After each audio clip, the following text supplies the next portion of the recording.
السلام علیکم ورحمۃ اللہ وبرکاتہ. کیا حال ہے آپ کا؟ الحمدللہ. نحمده ونصلی علی رسولہ الکریم. اما بعد فاعوذ باللہ من الشیطان الرجیم. بسم اللہ الرحمن الرحیم. رب اشرح لی صدری ویسر لی امری واحلل عقدۃ من لسانی یفقہوا قولی. سیدہ جمیل بنت یسار رضی اللہ تعالی عنہا. یہ جمیل نہیں ہے، کیا ہے؟ جمیل. ان کا خاندانی پس منظر، نام ان کا جمیل، والد کا نام یسار مزنی تھا. ان کے بھائی جلیل القدر صحابی سیدنا معقل بن یسار صلح حدیبیہ میں حاضر تھے. کیا نام ہے؟ معقل. جس درخت کے سائے تلے بیٹھ کر رسول اللہ صلی اللہ علیہ وسلم نے بیعت لی، یہ جلیل القدر صحابی اس درخت کی ٹہنیاں اوپر اٹھائے ہوئے تھے، یعنی آپ صلی اللہ علیہ وسلم سے تکلیف کو دور کر رہے تھے تاکہ رسول اللہ صلی اللہ علیہ وسلم کا چہرہ سب کو دکھائی دے سکے. سیدنا معقل بن یسار رضی اللہ عنہ کا بیان ہے کہ حدیبیہ کے مقام پر نبی کریم صلی اللہ علیہ وسلم ایک درخت کے سائے تلے تشریف فرما کر لوگوں سے بیعت لے رہے تھے، اور میں آپ کے سر کے اوپر لٹکنے والی ٹہنی کو اوپر اٹھائے ہوئے تھا. ہم اس دن 1400 افراد تھے. ہم نے آپ کے دستے مبارک پر بیعت کرتے ہوئے یہ معاہدہ کیا کہ ہم راہ فرار اختیار نہیں کریں گے. جب خاص طور پر حضرت عثمان رضی اللہ تعالیٰ عنہ کی شہادت کی خبر پہنچی تھی اور مسلمانوں کے پاس کوئی اسلحہ بھی نہیں تھا، ایک تلوار تھی، اور وہ اس غرض سے آئے بھی نہیں تھے کہ لڑائی کریں گے، تو یہ سخت امتحان کا وقت تھا. لیکن ایمان کے ساتھ امتحان ہوتا ہے، آزمائش ہوتی ہے کہ انسان کس حد تک اپنے وعدے پر، اپنے قول پر پکا رہتا ہے، سچا رہتا ہے. تو بہرحال ایک ایک مسلمان نے وہاں پر نبی صلی اللہ علیہ وسلم سے اس درخت کے نیچے بیعت کی تھی کہ ہم حضرت عثمان کے خون کا بدلہ لیں گے اور بھاگ کر کہیں نہیں جائیں گے، باوجود اس کے کہ ہمارے پاس ہتھیار نہیں. سیدنا عمر بن خطاب رضی اللہ عنہ نے سیدنا معقل بن یسار رضی اللہ عنہ کو بصرہ کا گورنر نامزد کر دیا تھا. انہوں نے وہاں ایک نہر کھدوائی جو ان کے نام سے منسوب تھی، اور اسے نہر معقل کہا جاتا تھا. اس کے کنارے پر ان کا گھر بھی تھا. ابو نعیم نے ابو الاشہب سے بیان کیا ہے کہ انہوں نے حسن بصری کے حوالے سے بتایا کہ عبید اللہ بن زیاد نے سیدنا معقل بن یسار کی اس بیماری میں تیمارداری کی جس مرض میں اس نے وفات پائی. سیدنا معقل نے ابن زیاد سے کہا کہ میں تجھے ایک حدیث بیان کرتا ہوں جو میں نے رسول اللہ صلی اللہ علیہ وسلم سے سنی ہے. اگر میری یہ حالت نہ ہوتی جو تم دیکھ رہے ہو تو میں تجھے یہ حدیث نہ بتاتا. یعنی میں سخت بیمار ہو چکا ہوں اور مجھے نہیں معلوم کہ میں زندہ رہتا بھی ہوں کہ نہیں، تو میرے پاس علم کی جو امانت ہے وہ میں آگے پہنچا دینا چاہتا ہوں. میں نے نبی کریم صلی اللہ علیہ وسلم سے سنا، آپ فرماتے ہیں ما من عبد استرعاہ اللہ رعیتہ فلم یحطھا بنصیحۃ الا لم یجد رائحۃ الجنہ. اللہ تعالیٰ اپنے جس بندے کو حکمرانی عطا کرتا ہے، یعنی جیسے انہیں بصرہ کا گورنر بنا دیا گیا تھا، اور وہ اپنی رعایا کے ساتھ خیر خواہی سے پیش نہیں آتا، تو وہ حکمران جنت کی خوشبو بھی نہ پا سکے گا. یعنی اتنی سخت بات ہے یہ، اور حدیث بھی صحیح بخاری کی ہے. ایک تو بڑی حکمرانی ہوتی ہے اور ایک چھوٹی چھوٹی ذمہ داری ہوتی ہے. تو جس شخص کے نیچے بھی کچھ لوگ کام کرتے ہوں انہیں ان کی فکر ہونی چاہیے، ان کی بھلائی، ان کی دین دنیا کی خیر خواہی کا پورا لحاظ ہونا چاہیے، یعنی ان سے غافل نہیں ہونا چاہیے. یہ کیسی عمدہ نصیحت ہے جسے ایک وہ شخص بیان کر رہا ہے جس کی موت کا وقت قریب آ چکا ہے. ہو سکتا ہے کہ جو شخص اس نصیحت کو سنے وہ مرنے سے پہلے جلد توبہ کر لے. نصیحتیں اور عبرتیں تو بہت ہیں، لیکن ان نصیحتوں اور عبرتوں سے سبق حاصل کرنے والے لوگ کم. ابو البداح سے شادی. سیدنا معقل بن یسار کے چچا کا بیٹا ابو البداح ان کے پاس آیا اور اس نے معقل بن یسار سے ان کی ہمشیرہ جمیل کا رشتہ مانگا.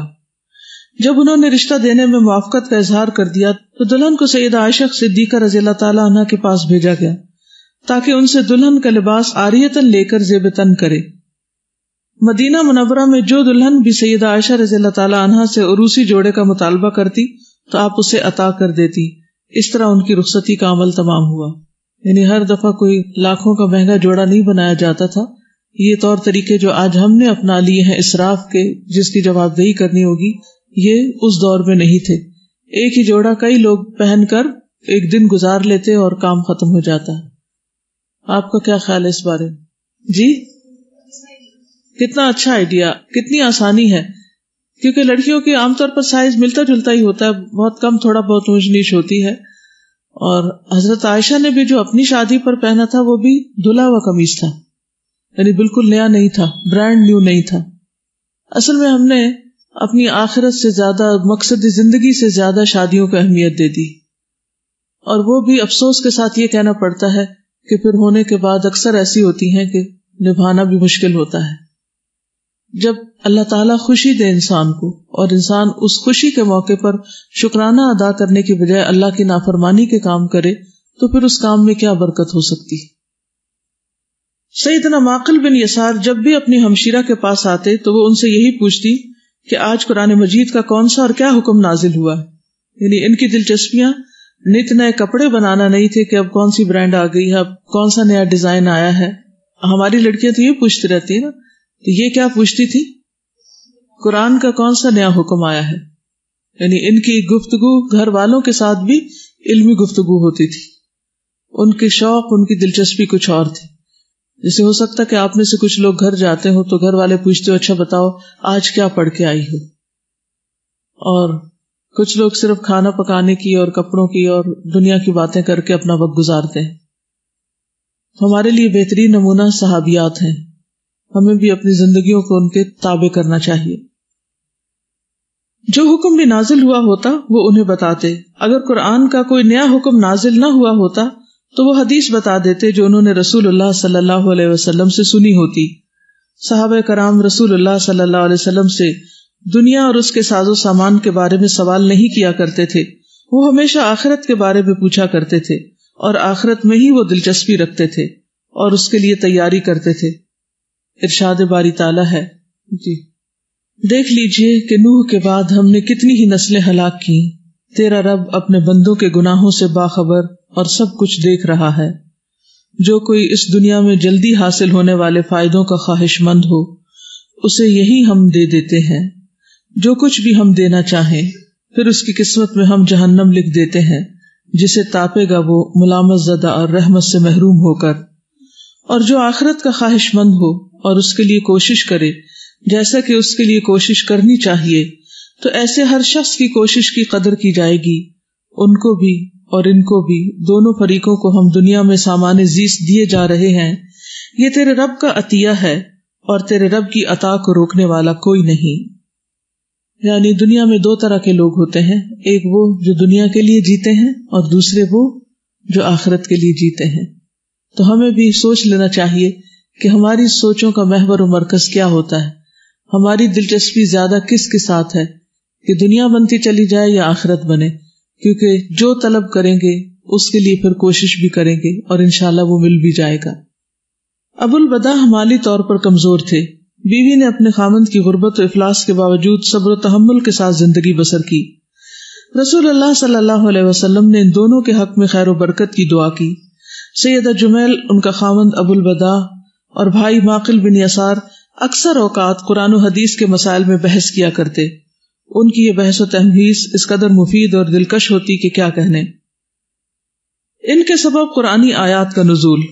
سیدہ جمیل، ان کے خامند اور بھائی کے بارے میں قرآنی آیات نازل ہوئی. محمد بن مثنی نے عبد الاعلی اور انہوں نے سعید اور قتادہ کے حوالے سے بتایا، وہ کہتے ہیں کہ ہمیں حسن نے بتایا کہ سیدنا معقل بن یسار کی ہمشیرہ کو ان کے خامند نے طلاق دے دی. وہ اسے چھوڑ کر الگ ہو گیا. جب اس کی عدت پوری ہو گئی تو اس نے پھر ان کے ساتھ نکاح کرنا چاہا، لیکن معقل بن یسار کو غیرت اور غصہ آیا اور انہوں نے کہا چھوڑیے، اب اس کہانی کو رہنے دیجیے. اس نے پھر نکاح کرنے کی کوشش کی، لیکن پھر معقل ان دونوں کے درمیان حائل ہو گئے. اللہ تعالیٰ نے آیات نازل کر دی. ارشاد باری تعالیٰ ہے، جب تم اپنی عورتوں کو طلاق دے دو اور وہ اپنی عدت پوری کر لیں تو پھر اس میں مانع نہ ہو کہ وہ اپنے زیر تجویز شوہروں سے نکاح کر لیں، یعنی پہلے ہی شوہر سے دوبارہ نکاح کر لیں، کیونکہ ایک طلاق کے بعد عدت پوری ہونے کی صورت میں دوبارہ نکاح بھی ہو سکتا ہے، جبکہ وہ معروف طریقے سے باہم نکاح کرنے پر راضی ہوں. تمہیں نصیحت کی جاتی ہے کہ ایسی حرکت ہرگز نہ کرنا، یعنی ان کے راستے میں رکاوٹ نہ بننا، کیونکہ عام طور پر جب لڑکی گھر آ جاتی ہے تو ماں باپ پھر کسی صورت میں روٹھی ہوئی کو بھی ماننے نہیں دیتے، کہاں یہ کہ دوبارہ نکاح کرنے دے. یہ ہمارے معاشرے کا بھی ایک المیہ ہے، لیکن اللہ سبحانہ تعالیٰ نے اس سے روکا ہے، کیونکہ انسانی دلوں کی حالت بدلتے دیر نہیں لگتی. انسان اپنی غلطیوں پر معافی مانگ لیتا ہے، اس سے جو کوتاہیاں ہوتی ہیں، خاص طور پر میاں بیوی کے حق میں ایک دوسرے سے جو کوتاہی ہو جاتی ہے، انسان جب غصے میں ہوتا ہے تو بہت کچھ کر جاتا ہے، لیکن جب غصہ ٹھنڈا ہوتا ہے اور اپنا مستقبل اور بچوں کا دیکھتا ہے تو پھر سوچتا ہے کہ میں نے غلطی کی اور واپس جانا چاہتا ہے. تو اسلام نے آخری حد تک واپسی کے راستے کھلے رکھے ہیں، الا یہ کہ کوئی اس تعلق کو مذاق ہی بنا لے یا عورت کو ستائے، تو اس صورت میں پھر جب 3 طلاقیں 3 دفعہ ایسا ہو جائے تو پھر راستہ بند کر دیا کہ بار بار اللہ کی آیات کو مذاق نہ بنایا جائے. تو یہاں پر فرمایا کہ تمہیں نصیحت کی جاتی ہے کہ ایسی حرکت ہرگز نہ کرنا اگر تم اللہ اور روز آخرت پر ایمان لانے والے ہو. تمہارے لیے شائستہ اور پاکیزہ طریقہ یہی ہے، اللہ جانتا ہے تم نہیں جانتے. رسول اللہ صلی اللہ علیہ وسلم نے سیدنا معقل بن یسار کو اپنے پاس بلایا اور انہیں یہ قرآنی آیت پڑھ کر سنائی تو انہوں نے اپنی غیرت اور غصے کو ختم کر دیا. کتنی بڑی بات ہے، کتنی بڑی بات کہ اللہ کا حکم آئے اور انسان اس کے آگے جھک جائے کہ بس میری مرضی نہیں، اب اللہ کی مرضی. اور اللہ تعالیٰ کے حکم کے آگے سر تسلیم خم کر دیا اور اپنی قسم کا کفارہ ادا کر دیا. اللہ تعالیٰ ابو البدا، جمیل اور معقل بن یسار پر اپنی رحمت کی برکہ برسائے اور انہیں اپنی رضا سے نوازے. یہ مومن لوگ تھے اور دین اسلام کے ساتھ وابستہ تھے. آمین یا رب العالمین. کیا سیکھا آپ نے اس سے؟ السلام علیکم. اساتذہ، میں نے یہ سیکھا کہ بالکل سٹارٹ میں جب وہ ان سے ملنے کے لیے ایک صحابی آتے ہیں تو وہ کہتے ہیں کہ مجھے اپنی زندگی کا نہیں پتا، فوراً حدیث بتا دیتے ہیں. تو ہم لوگ یہ سوچتے ہیں شاید ہم ابھی علم حاصل کر رہے ہیں تو ہم آگے شاید ابھی پہنچانے کے قابل نہیں ہیں، جبکہ ہمیں یہ دیکھنا چاہیے کہ ہمارے پاس جتنا بھی ہے، جو بھی ہے، جو ہم نے سیکھ لیا وہ آگے تک پہنچاتے جائیں. بلغوا انی ولو آیا، آگے پہنچاؤ ایک آیت. کیونکہ کئی لوگ بالکل پیاسی زمین کی طرح منتظر ہوتے ہیں کہ کوئی خیر کی بات انہیں پتہ چلے، اور جن کے پاس خیر کے خزانے بھرے ہوئے ہیں وہ ان میں سے کچھ نہ دے تو بڑی زیادتی کی بات ہے. اور اساتذہ ایک یہ دیکھا کہ حریص ہے علم کے، ان کی جو بھی گفتگو ہوتی ہے، معاملات ہوتے ہیں سارے علم کے، قرآن اور حدیث کے. بالکل. اور ہمارے اس سے بالکل اپوزٹ ہیں. ہم سب کو بھی اپنی گفتگو کا جائزہ لینا چاہیے کہ ہم عام طور پر کیا باتیں کرتے رہتے ہیں، ہماری دلچسپیاں کیا ہیں. جی ابھی پرسوں کی بات ہے، میں نے اپنی جانے والے کو بتایا کہ ان کی شادی ہے نیکسٹ ایئر نا، تو انہوں نے کہا کہ آپ مہندی کا فنکشن نہ کیجیے گا نا، سمپل مطلب شادی جیسے سنت میں جائز ہے. تو کہتی ہے کہ ہاں پتہ ہے مجھے کہ مہندی جو نا وہ ہماری سنت میں نہیں ہے، لیکن بس میری مرضی ہے تو جیسے میں چاہوں گی ویسا ہی ہوگا. کیونکہ ہماری خواہشات ایسی ہیں کہ ہم ان کی خاطر ہر چیز قربان کرنے کو تیار. جی اس کے نا بالکل بگننگ میں ایک پوائنٹ ہے کہ جب حضور صلی اللہ علیہ وسلم سے بیعت لے رہے تھے لوگ تو ماکل جو تھے وہ فیسیلیٹیٹ کر رہے تھے، لیکن ہمارے ہاں یہ ٹرینڈ نہیں ہے. ہمیں جو بھی دین کے لوگ ملتے ہیں ہم ان کو پوائنٹ آؤٹ کرنا شروع کر دیتے ہیں، کمپیریزنس کرنا شروع کر دیتے ہیں. ایون اب جو ٹاک شوز آتے ہیں یا ایون جو پولیٹیشینز بھی بیٹھتے ہیں تو وہ بھی دین کے لوگوں کو بلا کے اور ایک ایسا سینیریو کریٹ کر دیتے ہیں کہ کچھ آبجیکشنیبل پوائنٹس نکلتے جائیں، کمپیریزنز اور جھگڑے.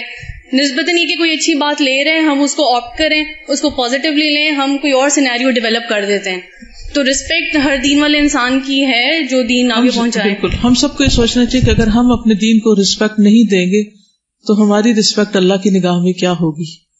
جی استاذ، یہ فرسٹ پیراگراف میں یہی والی جو بات ہے نا کہ یہ وہ جلیل القدر صحابی ہے کہ اس درخت کی ٹہنیاں اوپر اٹھائے ہوئے تھے، تو بعض نیکیوں کے مواقع ہوتے ہیں، یعنی بعض اوقات ہمارے سامنے کچھ نیکیاں ہوتی ہیں اور اس وقت ہم اس کو چھوٹا سمجھ رہے ہوتے ہیں، چاہے وہ کسی استاد سے پڑھنا ہے، والدین کی خدمت ہے، تو جو موقع انسان کو مل رہا اس کو کر لینا چاہیے. آخرت میں تو اجر ہے، لیکن بعض اوقات وہی کسی انسان کے لیے آنر کا باعث بھی بن جاتا ہے، آنر اور پہچان کا باعث بن جاتا ہے. بالکل. یہاں جو بات کی گئی ہے کہ آخرت کے بارے میں صحابہ کوسچن بہت زیادہ پوچھتے تھے، تو اس لیے پوچھتے ہیں کہ ان کے لیے سکسیس ہونے کا کرائٹیریا بہت ڈفرینٹ تھا. ان کے لیے سکسیس ہونے کا کرائٹیریا آخرت تھا. لیکن آج کل اسپیشلی میں یوتھ کی بات کروں گی، یہ سب یہاں یوتھ زیادہ بیٹھی ہوئی ہے، تو ہمارے سکسیس ہونے کا کرائٹیریا صرف ورلڈلی ایجوکیشن تک محدود ہو گیا.